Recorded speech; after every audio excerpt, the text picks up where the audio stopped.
Hello mga kawalwal! Welcome back to my channel!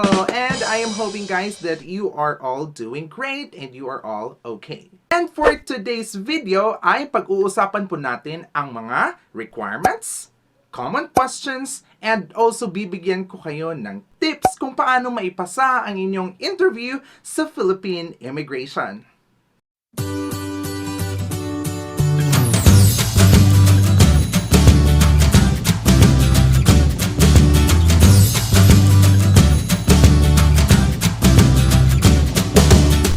So guys, nandito po kayo ngayon sa aking video probably because you are going to other country very soon. So before that, bibigyan ko muna kayo ng background about the Philippine immigration. Ayan, so kung tayo po ay lalabas ng ating bansa, ay madadaanan po nating lahat ang mga immigration officer doon po sa airport bago tayo makalipad. So, question, ano nga ba ang mga immigration officers? So, ang mga immigration officers, guys, sila po yung mga tao na mag-a-assess sa atin, mag-i-evaluate sa atin kung pwede ba tayong pumunta sa ibang bansa para mag-travel or kung anumang purpose mo doon sa ibang bansa.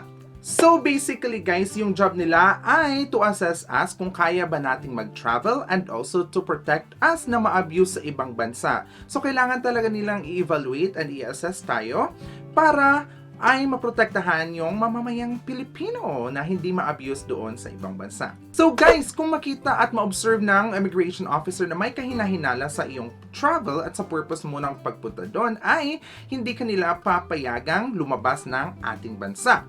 So yan po ang ating tinatawag na offload. So, just meaning lang po niyan, hindi kayo pwedeng makalabas ng ating bansa due to some reasons na nakita ng immigration officer. That's why this is the most critical part. Dito talaga kinakabahan lahat ng mga turista pag nakakadaan na sila sa immigration officer. Meron kasing mga instances, guys, na legit talaga yung punta niya sa ibang bansa para magbakasyon lang, but pag may nasabi kang mali sa immigration officer or may kahinahinala silang narinig sa mga answers nyo, ay hindi talaga nila kayo papayagang makalabas ng bansa. So, guys, I am here right now to help you ace your interview sa Philippine immigration. So, let us now begin. Disclaimer lang po, lahat ng aking sasabihin dito ay base po sa aking experience at sa mga experience ng aking mga kaibigan. So guys, pag-uusapan na natin ngayon ang mga requirements or mga documents na kailangan nating i-prepare kung nandun na tayo sa interview sa immigration officer. So guys, meron pong tatlong basic requirements yung immigration officer during the interview. So yung unang-unang requirement at ang pinaka-importante po sa lahat ay ang ating valid passport. So guys, at least 6 months validity bago siya ma-expire.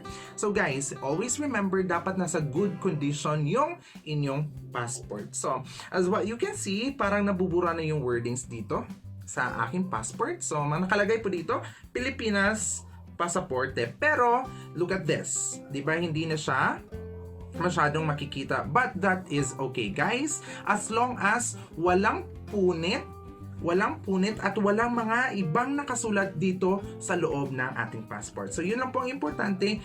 Just make sure na in good condition yung inyong passport.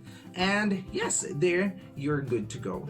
And for number 2 ay ang ating round trip ticket. Ayan. So, this is an example of my round trip ticket. So, kailangan nyo po itong i-print, guys, for your convenience. Pwede din naman yung sa cellphone ninyo, but it is more likely gusto ng officers or immigration officers na nakaprint ang inyong mga ticket para mas convenient sa iyo and mas convenient din sa kanila. Okay? So, you need to print it and show them your return ticket.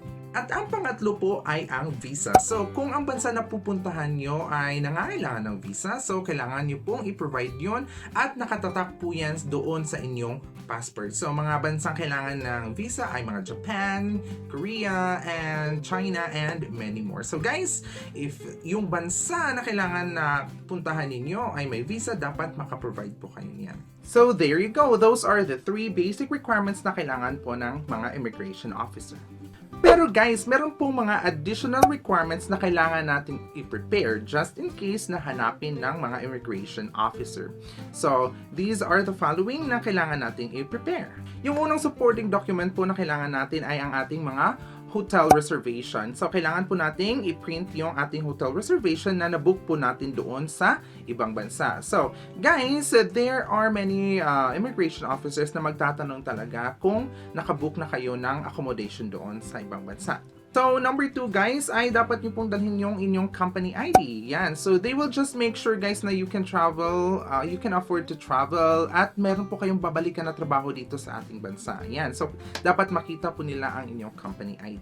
Number 3, dapat po ding mag-secure kayo ng Certificate of Employment. So, para ma-prove nyo talaga sa kanila na babalik kayo dito sa ating bansa, ay kailangan magdala kayo ng Certificate of Employment or Certificate of Service. And number 4, so for government employee guys, dapat po meron kayong leave of absence. Yan, dapat ipakita nyo po doon kasi napaka-strict sila sa mga government employees, okay? So kailangan nyo po ng leave of absence at ipakita nyo sa mga immigration officer na kayo po ay naka-leave talaga sa inyong trabaho. And the next one ay mga tour package, guys. So guys, if nakabook kayo ng mga tour package doon sa ibang bansa, dalhin niyo din yun. I-print niyo po yung mga reservation tickets ninyo at ipakita niyo siya sa immigration officer just in case na hanapin nila.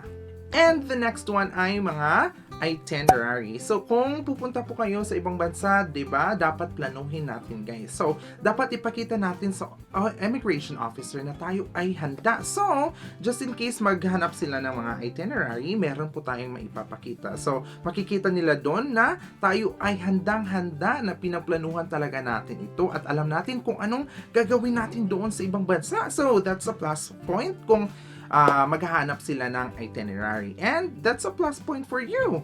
Kasi makikita talaga nila na you are preparing for this trip. So, mas malaking chance na ipapalabas nila kayo. And for the last one guys, ay magdala kayo ng mga ID.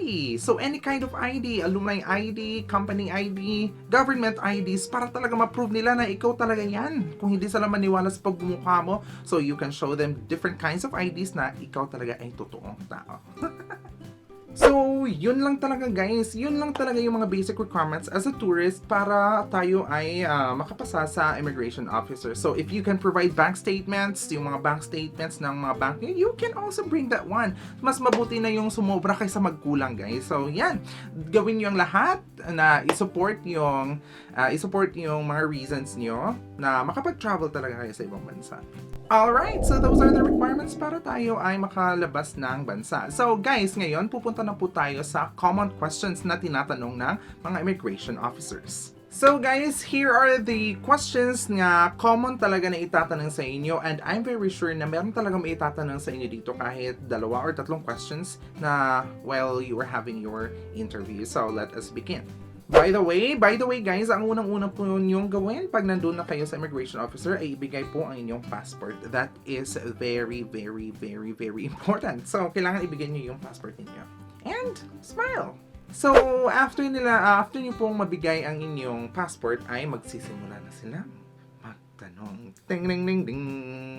So, maybe ang unang-una nilang i-question. So, may I ask for your return ticket or your ticket. So, ibigay niyo po ang inyong return ticket na yung na-print po ninyo. So, ibigay niyo lang po. Okay, here po. Or sabihin niyo, ito po, with smile. Ayan. Ang second na possible po na itatanong sa iyo ay, where are you going?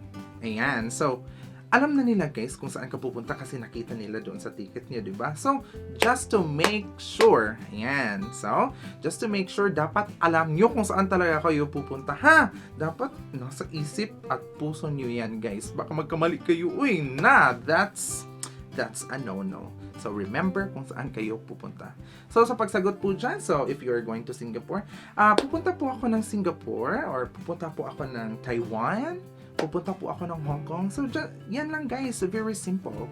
So, next question. What are you going to do there? So, as a tourist, tayo ay magbabakasyon. So, sabihin nyo lang po, for vacation po or for travel, magbabakasyon lang po ako doon.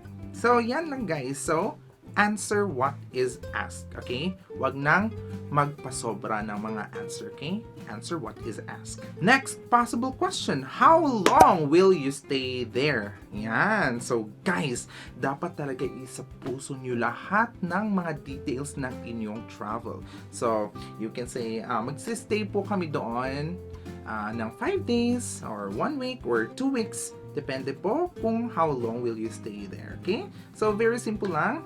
Just answer it with confidence.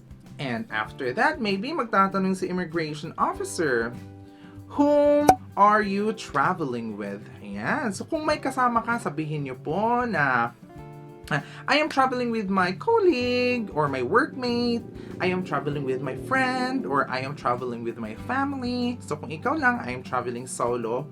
Ayan. So, yun. Hindi niyo kailangan sabihin na kasama ko po si Larry at si Gary at si Tom at si Jerry at si Snow White. Ayan. Hindi niyo kailangan sabihin yung mga pangalan, guys.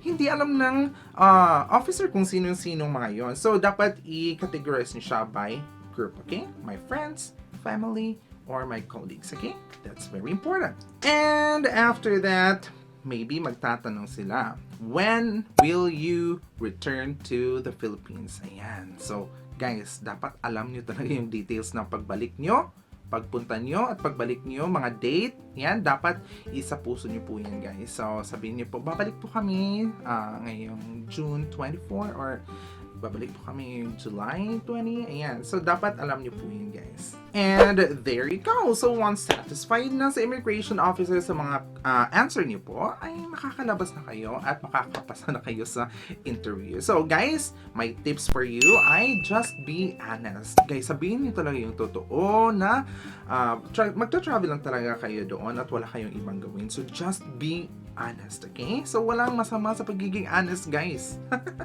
Gawin nyo yan. So, number 2, dapat confident ka sa pag-answer. So, guys, I know na kahit ilang ulit ka na naka-travel ng ibang bansa, pag nasa harap ka na ng immigration officer, kakabahan ka talaga, guys. But, kahit kinakabahan ka, just be confident with your answers, okay?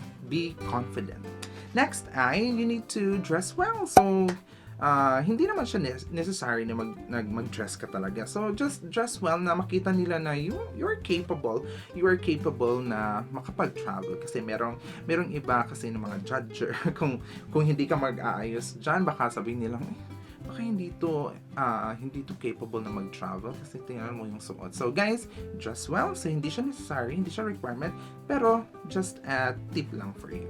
And for the last one, answer what is asked, guys. Answer what is asked, okay? Remember that one. So wag niyo na pahabain yung mga answer ninyo. Kung sabihin lang ni immigration officer na saan ka pupunta? Sasabihin nyo, so I will go to Singapore. Huwag na kayong magdagdag. Huwag niyo dagdagan. Pupunta po ako ng Singapore, sir. Kasi pupunta po ako. Gusto kong makita yung Merlion.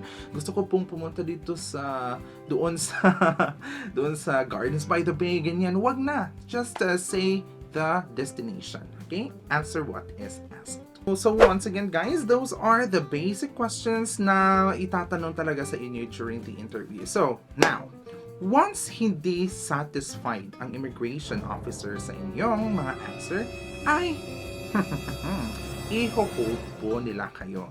So, now, what is hold? Yun po ay i-endorse po nila kayo sa other officer na nandun na sa office. Okay? Hindi na doon sa airport na nakaline, ipapapunta nila kayo doon sa other immigration officer at doon ay i-interrogate nila kayo. So, more questions, more documents na kailangan yung ipakita, and yes, nakakakaba yun. So, na-experience ko na pong ma-hold. So, guys, I want you to please like and subscribe to my YouTube channel para naman ma-notify kayo sa next upload ko. Kasi, i-upload ko yung aking experience nung na-hold po ako during sa interview. So, yan. If you want to know more about that one, please don't forget to like and subscribe my YouTube channel. So, yan. Thank you so much for watching, and I'm hoping na nakatulong po ako sa inyo, and sana ay meron kayong natutunan talaga dito na dapat ninyong gawin during your next travel. So, guys, thank you for coming, and I'm hoping to see you next time. Goodbye, and have a wonderful day to you all.